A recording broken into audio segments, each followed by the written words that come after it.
اگر دوست داری بدونی چجوری عرق کشمش از 0 تا 100 درست میشه، تا انتهای ویدیو با ما همراه باشید.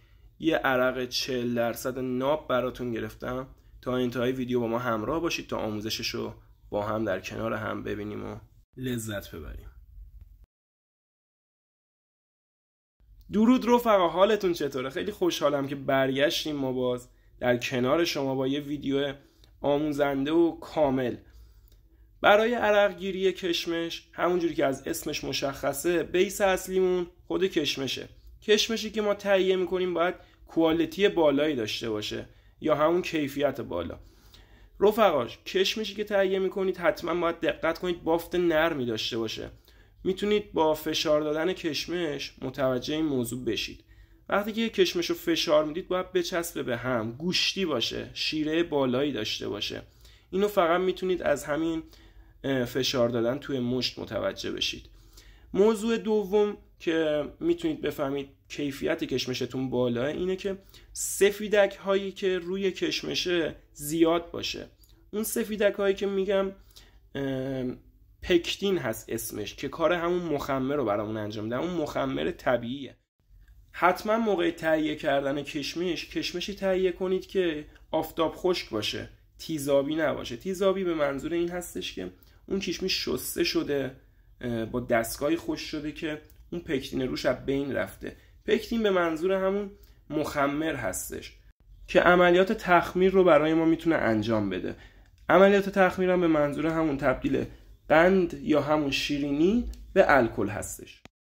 رفقا، یا کشمشی تهیه کنید که بدون دم و هسته باشه، یا حتما دمش رو ازش جدا کنید.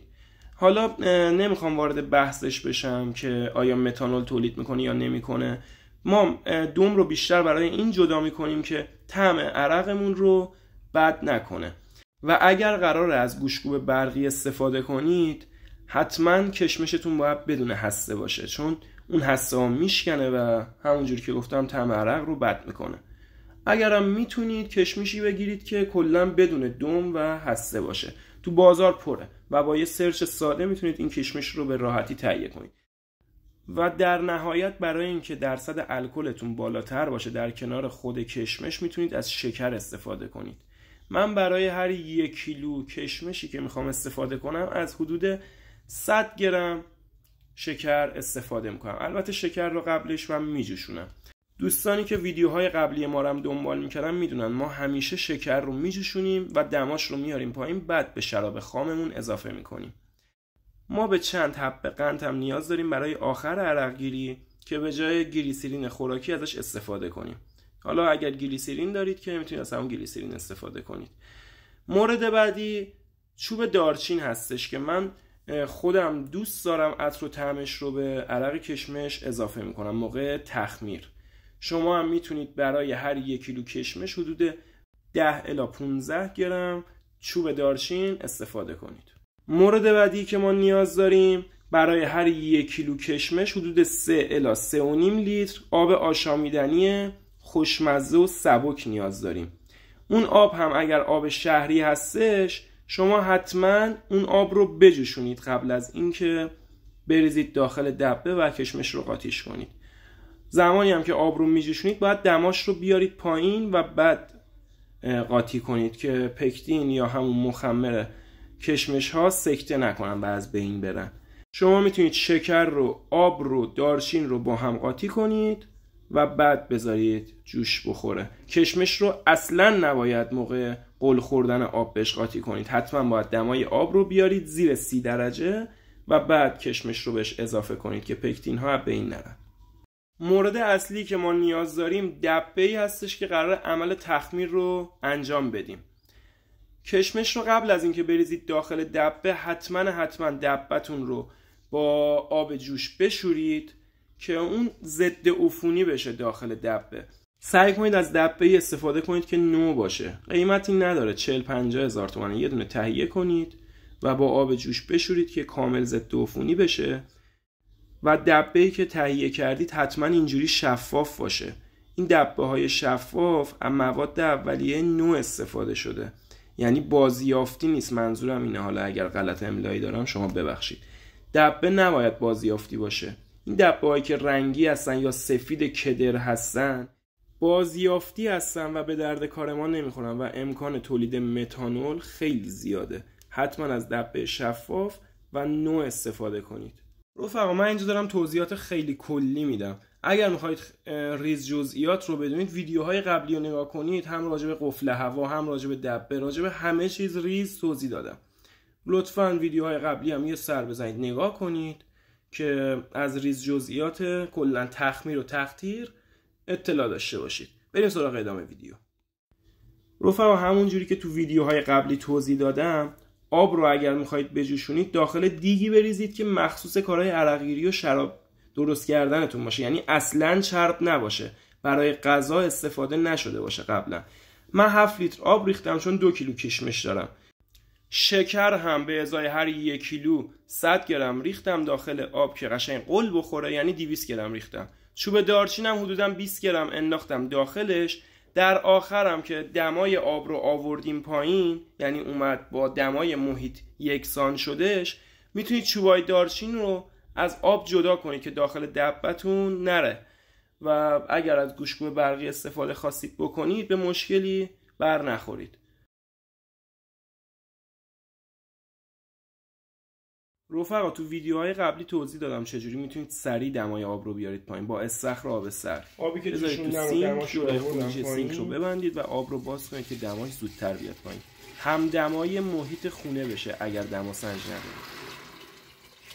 بعد از اینکه دمای آب رو آوردیم پایین و به کشمشمون اضافه کردیم، درب دبه رو میبندیم. درب دبه هم که قفل هواش رو نصب کردیم. قفل هوا هم چیز خاصی نیست، یه شلنگه که از قبل درب دبه رو سوراخ کردیم، شلنگ رو از تو سوراخ رد کردیم، این ور اون ورش رو چسب حرارتی زدیم که هوا از بیرون داخل دبه‌مون ورود نکنه ولی از داخل دبه خارج بشه. اون سر شلنگ رو میندازیم داخل یه دونه لیوانه تا نصف آب. این تغییر رنگ هم که میبینید به خاطر دارچین هستش و موضوع بعدیش هم خود کشمش هست، حالا پکتینش، خاکش، هرچی از تغییر رنگ به خاطر اونه، چیز مهمی نیستش. قفل هوا هم اگر میخواید اصولیش رو بدونید ویدیوهای قبلی کامل توضیح دادم براتون. خب ما تا فردا صبر میکنیم که کشمش هامون باد کنن و روی سطح آب بیان که ما یا چنگ بزنیم یا با همون گوشت‌گوب برقی کشمش ها رو له کنیم که اون شیرینی داخل کشمش داخل آب حل بشه و مخمرامون بتونن شیرینی ها رو تبدیل به الکل کنن و بعد عمل تقطیر رو انجام بدیم. بریم تا فردا. خب رفقا روز اول تخمیر هستش، میبینید که کشمش ها باد کردن و روی سطح آب اومدن. اگر این اتفاق نیفتاد، روی سطح آب نیومدن، مشکلی نیستش اگر تا روز دوم صبر کنید. مرسی که تا اینجای ویدیو با ما همراه بودید. حتما چنل رو سابسکرایب کنید که ویدیوهای آموزشی ما رو از دست ندید، که خودتون ساقی خودتون باشید. بریم برای ادامه ویدیو. این حبابای ریز هم که میبینید داخل دبه داره میزنه به خاطر عمل تخمیر است. این حباب‌ها از نشونه‌های اینه که عمل تخمیرمون آغاز شده و مخمرها دارن فعالیت میکنن. این لایه نازکی که میبینید حالت کپک داره روی ملات قرار گرفته، این کپک نیستش، این همون مخمرها، همون پکتین کشمش هستش. چیز مهمی نیست، اصلا بهش توجه نکنید. اگر این یه ذره ضخیمه و حالت تیکه تیکه داره و اینا، اون کپکه. زمانی که دمای آب رو ما میبریم بالا، میجوشونیمش، بعد به کشمش اضافه میکنیم، این حالت پیش میاد. اصلا نگران نباشید و به کارتون ادامه بدید.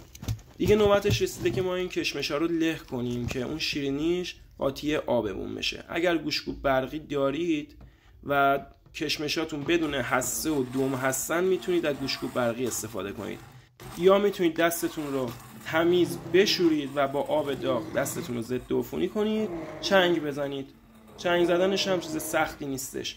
رفقا بعد از اینکه کشمش ها رو له کردید، تا 3-4 روز اول روزانه حدود 15 ثانیه 20 ثانیه درب دبه رو باز کنید و کشمش ها رو هم بزنید که اون کشمش هایی که میان روی سطح آب قاطی کل آب بشن، هم شیرینیشون راحت تر پخش میشه، هم اکسیژن رسانی میشه به کل ملاتمون.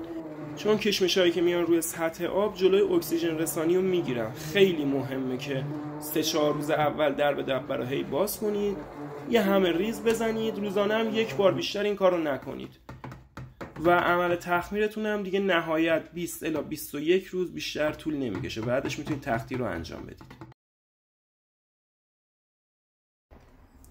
خب رفقا، بعد از گذشت حدوداً 20-21 روز تمام ملات ما ته‌نشین شده. شما حتما دیگه بیشتر از 21 روز نشه که یه ذره اون طعم عرق کشمش رو از دست میده و حتما باید 2-3 بار بعدش تخدیر کنید که اون طعم و عطر بد رو نده.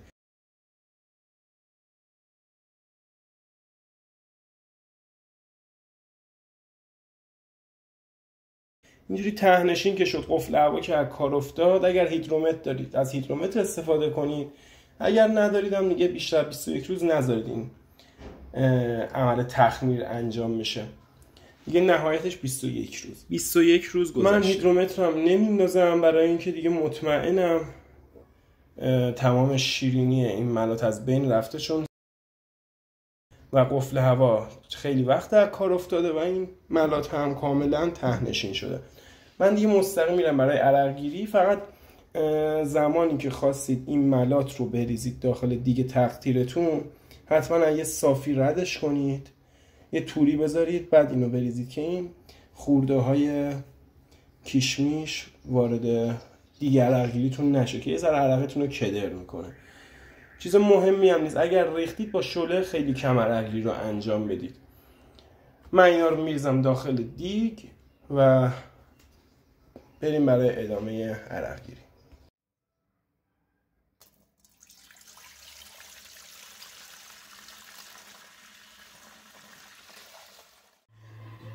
خب رفقا، ما دیگه وسایلش مطلقاتش هم وصل کردیم، کندانسورمون هم وصلش کردیم، دیگه فقط منتظریم که عرق گیری شروع بشه. خب رفقا، اینم دیگه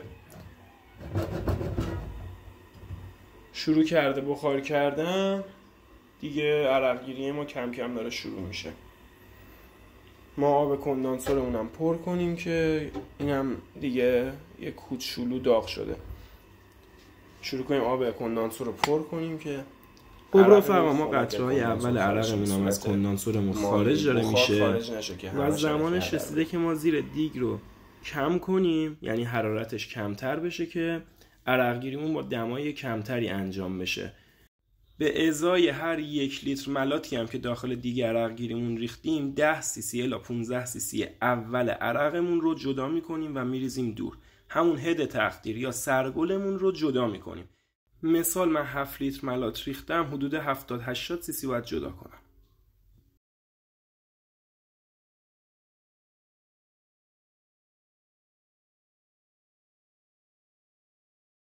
100 cc جدا شد ازش، خیلی اضافه هم ما جمع کردیم.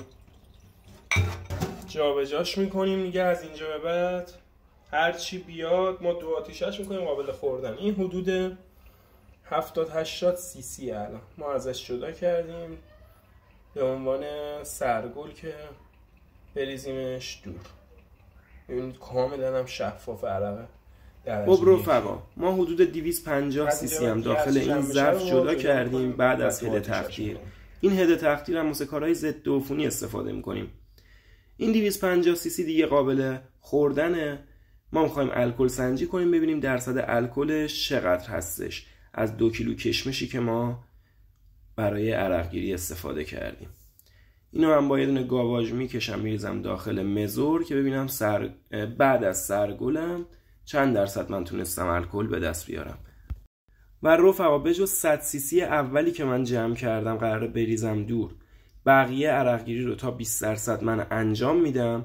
بعدش تخدیر دوم میخوام انجام بدم. فقط قبل از اینکه عرقتون رو بریزید داخل دیگه تخدیر دوم رو انجام بدید، باید درصد الکل همش رو بیارید تا 20%. دیدید که 250 cc دوم 70% فیکس الکل داره و درصد خیلی خوبی به ما داده. دیگه طولانی ترش نمی کنم. آخر عرق گیری حجمش رو بهتون میگم چقدر شده و تست مزه. خب رفقا، رسیدیم موقع تست. این لیوان رو من بذارمش اینجا. این همون سرگله بود که بهتون گفتم، حدوداً نزدیک 70-80 cc، شاید یه ذره بیشتر، 80 cc سرگله.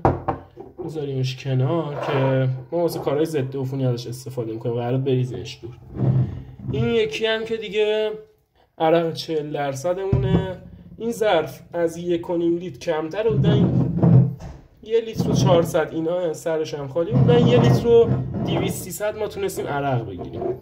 این هم دیگه تای عرقمونه 20%، حدودا این هم 400 cc.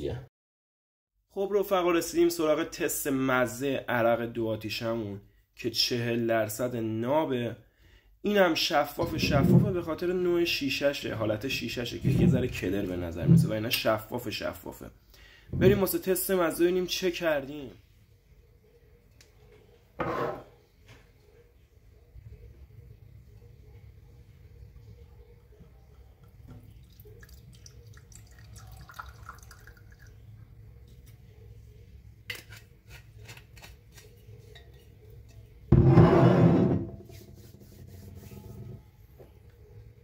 این هم به سلامتی خودتون. خیلی خوشخوراکه، فقط طعم کیشمیشش خیلی غالب نیست چون 2 بار تختیرش کردم، یعنی هست نسبت به اون چیزی که بیرون بچه‌ها خب رفقا به ازای هر یه دونه بطری عرقی که گرفتید 3-4 حبه قند کوچیک بندازید داخل بطری. همون کار گلیسرین رو میکنه، یه ذره چربترش میکنه، ماندگاری اون گیرایی اون عرق رو بالاتر میبره. خیلی ممنون که تا اینجای ویدیو با ما همراه بودید، خیلی متشکرم و ممنون. سابسکرایب فراموش نشه. تا ویدیوی بعدی، خدا نگهدار.